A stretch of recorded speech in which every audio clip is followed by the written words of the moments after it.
আমাদের ম্যারিকো ইন্টারন্যাশনাল যে প্যারাশুট তেল বিক্রি করে তার ব্যবসার অর্ধেক আমরা মাইরে দিচ্ছি এই আমজনতার দল। যেই দলগুলোকে ছোট ছোট দলগুলোকে নিবন্ধন দিছে এরা আমার কাছে এসে বলে আমার সভাপতিরে বলে ছোট্ট একটা রুম দিতে, ঠিক আছে? আমাদের পার্টি অফিসের ক্যাপাসিটি নিয়ে প্রশ্ন তোলে। কোন রাজনৈতিক দলের পার্টি অফিসে রান্নাঘর আছে আমি জানি না, আমাদের এখানে আমরা নিজেরাই রান্না করে সহযোগিতা খাই। এটা আমাদের রান্নাঘর, ঠিক আছে? এটা হলো কমার্শিয়াল ফিল্টার। আমাদের যখন 200 মানুষ 300 মানুষ একসাথে বসি এখানে 200 মানুষ বসা যায়। কোন রাজনৈতিক দলের আবাসিক ব্যবস্থাপনা আছে আপনারা দেখবেন, ঠিক আছে? কিছু গণমাধ্যম নিউজ করছে আমাদের অফিস নাকি ফটোকপির দোকান। তো দুটো ফটোকপি মেশিন যদি থাকে অফিসের ভিতরে, দুটো ফটোকপি মেশিন থাকলে এটা কি ফটোকপির দোকান হয়ে যায়? এটা আমার জিজ্ঞাসা। সামনে দুটো ফটোকপি মেশিন আছে, এটা কি ফটোকপির দোকান হয়ে যায় বলেন? বিএনপি পার্টি অফিসের নিচে ফটোকপির দোকান আছে না?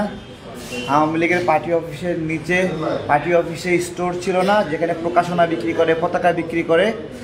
এগুলো থেকে পার্টি আয় করে।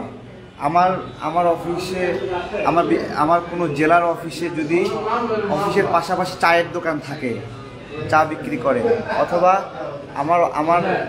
আমার কোনো জেলার সভাপতি যদি তার রাজনৈতিক কাজের পাশাপাশি একটা ফটোকপি মেশিন নিয়ে বসে বিভিন্ন জনকে ফটোকপি করে দেয়, ইজ ইট ক্রাইম? এটা আরপিওর নীতি অনুযায়ী এটা কোনো ক্রাইম? আমি শরীরটা ভালো না, তারপরেও আমি আমার অফিসে আসছি। আমি বাংলাদেশে যত রাজনৈতিক দল আছে, এটা তো আমাদের 16 তলার অফিস, আমাদের 5 তলার অফিসে সাংবাদিক ভাইরা গেছেন না, এটা আমাদের নতুন অফিস, ঠিক আছে?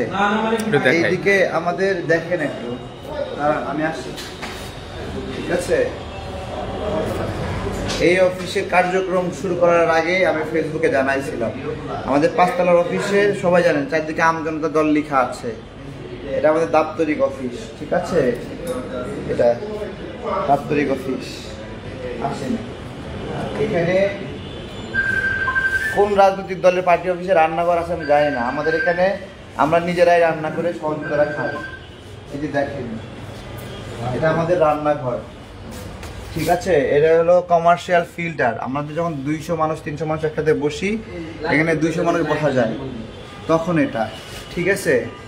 আসেন, এদিকে আসেন আরো, ঠিক আছে? এখানে আমাদের শাহ আলম ভাই সহ তার সহযোগিতারা থাকে, এটা আবাসিক। আসেন, এদিকে আসেন।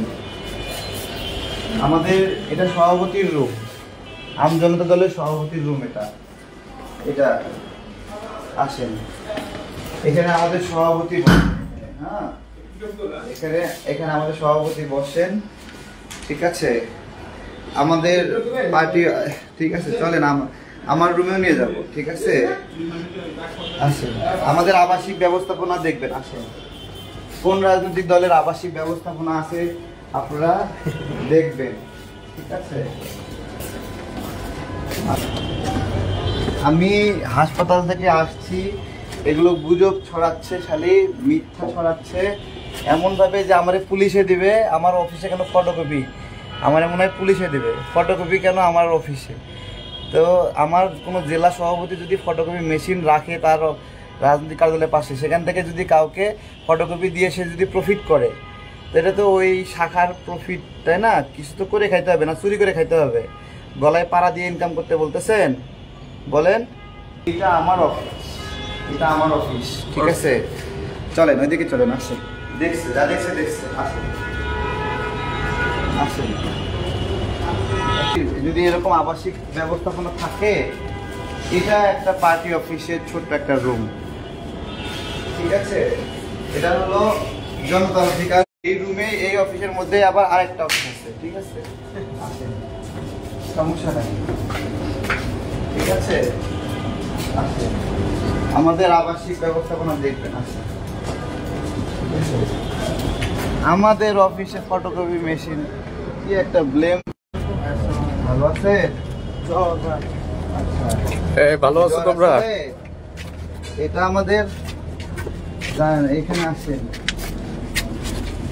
আমাদের যে সকল নেতৃবৃন্দ নিয়মিত সময় দেয়, এটা তাদের আবাসিক ব্যবস্থাপনা।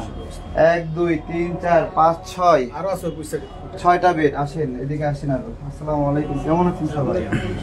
ভালো আছেন? 6টা, এই 7 8 9 10 11 12 13 14 15 16 16টা বেড মিলে এটা আমাদের সহযোদ্ধা যারা নিয়মিত থাকে। এই 16টা বেডে এক বেডে 2 জন করে থাকতে পারে। 16 কোনো 32 জনের অ্যাকোমোডেশন এখানে আছে। ঠিক আছে, যেই দলগুলোকে ছোট ছোট দলগুলোকে নিবন্ধন দিছে, এরা আমার কাছে এসে বলে আমার সভাপতিরে বলে ছোট্ট একটা রুম দিতে। ঠিক আছে, আমাদের পার্টি অফিসের ক্যাপাসিটি নিয়ে প্রশ্ন তোলে। আমার রাজশাহী সভাপতি ইমতিয়াজ ভাই, উনি ওনার পার্টি অফিস যেটা, সেটার পাশাপাশি ফটোকপি দিয়ে কিছু ইনকাম করে।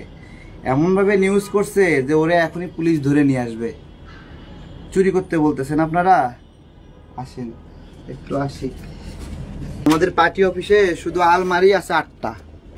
আমাদের এগুলো 5 তলার অফিসে এখন গেলে অনেক সময় লাগবে, 16 তলা থেকে 5 তলা নামতে। ঠিক আছে, এই যে আরো দুটো স্পেস, এগুলো আরো 2টা আছে। এগুলো আরেক জায়গায় স্পেস রেডি করা হচ্ছে আমাদের সহযোদ্ধাদের থাকার জন্য। আমরা সহজ করি, তাদের জীবন যেন কষ্ট না হয়, কাউকে যেন ছুরি মারে টাকা না নিতে হয়, চাঁদাবাজি না করতে হয়। এই জন্য আমরা আমাদের সহযোদ্ধাদেরকে নিরাপদে রাখার জন্য, সেফ হোম রাখার জন্য আমরা চেষ্টা করি যে ও যেন বিনা পয়সায় একটু থাকার ব্যবস্থা। রাজনীতি করতেছে যারা ফুল টাইম দেয়, কাউকে যেন জিম্মি না করে, কাউকে যেন হুমকি না দেয়, মব সৃষ্টি করে যেন ইনকাম না করে, সেই জন্য এখানে আমাদের ফার্নিচার, এগুলো আমাদের ফার্নিচার এগুলা। ঠিক আছে, আসেন আমাদের মূল কাজে যাই। আমজনতার দল কিছু স্পেসিফিক বিষয়ে গবেষণা করে। আমজনতার দল কিছু বিষয়ে গবেষণা করে যা অন্যান্য রাজনৈতিক দল থেকে আলাদা। একটা উদাহরণ দেই, পানি। এই পানিটা মাটির নিচ থেকে কোকাকোলা এবং পেপসি কোম্পানি তোলে। বাংলাদেশের মাটির নিচের পানি কোকাকোলা কেন তুলবে? আমাদের গবেষণা। আপনার বাড়ির সামনে পুকুর থেকে কেউ একজন 1 বালতি পানি নিয়ে আপনার কাছে বিক্রি করতে যদি চায়, আপনি বলবেন না তুই আমারে পাগল পাইছস, তুই আমার পানি আমার কাছে বেচস? তাহলে এই দেশের মাটির নিচের পানি আমাদের কাছে যে বেচে, আমরা তো কখনো বলি না আমারে পাগল পাইছস। আমরা বলতেছি এই পানিটাকে জনগণের মালিকানায় ফিরে দিতে হবে, বিদেশি কোম্পানি বেচতে পারবে না। প্রত্যেক জেলা উপজেলায় ছোট ছোট ব্যবসায়ীরা ফিল্টার বসাবে, তারা প্যাকেজিং করে করে তাদের জায়গা থেকে ব্যবসা করবে, তাই না? কেন চট্টগ্রামে পানি উৎপাদন করে সেটা বগুড়ায় নিয়ে যেতে হবে? কেন খুলনায় পানি উৎপাদন করে সেটা পাবনায় নিয়ে যেতে হবে? আমরা এটা বলতেছি না। ঠিক একইভাবে আমার বসুন্ধরা গ্রুপ, আমার আকিজ, আমার মেঘনা গ্রুপ, ফ্রেশ গ্রুপ, আমার প্রাণ, এইসব কোম্পানি যেগুলো আছে, এই যে তেল গ্যাস খনিজ সম্পদগুলো, আমরা মনে করি যে আমরা এগুলো পারবো না জীবনে। ঠিক আছে, কাকে দিছি? শেভরনকে দিছি। আমরা বলছি যে না, শেভরন পারবে না, এটা জনগণের মালিকানায় ফিরায় দাও। এটা বসুন্ধরা তুলবে, এটা আকিজ তুলবে, এটা প্রাণ গ্রুপ তুলবে, এটা নাবিস্কো গ্রুপ তুলবে, এটা স্কয়ার কোম্পানি ব্যবসা করবে। কেন বিদেশি কোম্পানিকে আমরা দেব? আমরা বলতেছি এগুলো জনগণের মালিকানায় ফিরে আসলে দেশের সমৃদ্ধি হবে। এই গবেষণাগুলো করার কারণে আমাদের অনেক শত্রু। আমাদের ম্যারিকো ইন্টারন্যাশনাল যে প্যারাশুট তেল বিক্রি করে, তার ব্যবসার অর্ধেক আমরা মাইরে দিচ্ছি এই আমজনতার দল। আমাদের শত্রু তারা। এখানে গন্ধরাজ, কিউট, তারপরে হলো ওই যে আরও যে তেলগুলো আছে, দেশীয় তেলগুলো, যেগুলো আমাদের মা দাদিরা ব্যবহার করতো, কত সুন্দর ঘ্রাণ, তাদেরকে সেগুলো আমরা করার লড়াই করি। এ ভাই, এগুলো নির্বাচন নিয়ে আমরা কোনোদিন বলছি দোয়া করেন?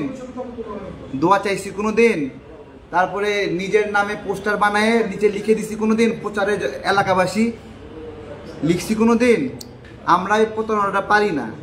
বিছানায় কাইট হয়ে শুয়ে 3 দিন ভং ধরে থাকতে পারতাম, কিন্তু আমি এখানে চলে আসছি, আমার দায়। আমরা একটা ছোট ক্যাম্পেইন করি। ক্যাম্পেইনটা হলো আমাদেরকে মানুষ সহযোগিতা করে, 10 টাকা, 1 টাকা, 2 টাকা করে দেয়। একজন 10 টাকা দিয়ে কি লিখছে জানেন? ভাই 10 টাকা পাঠালাম, এটা এই জন্য একটা মেসেজ পাঠালাম যেন আপনার কাছে স্মৃতি হয়ে থাকে, কিন্তু শর্ত এই 10 টাকা দিলাম, আসিফ মাহমুদ যে আসনে নির্বাচন করবে আপনি সেই আসনে নির্বাচন করবেন। জনগণের আকাঙ্ক্ষা। আমরা নির্বাচন নিয়ে নিজেরা কোনো জায়গায় গিয়ে ভোটও চাইনি। আমরা লড়াই করতেছি, ভোটাধিকারের লড়াই করতেছি। আমার দলের নিবন্ধন কেন দিচ্ছে না? আজকে এই নিবন্ধনের বিষয়ে যে পরিমাণে জালিয়াতি সংগঠিত হয়েছে, এখানে আমাদের সহযোদ্ধারা গবেষণা করছে।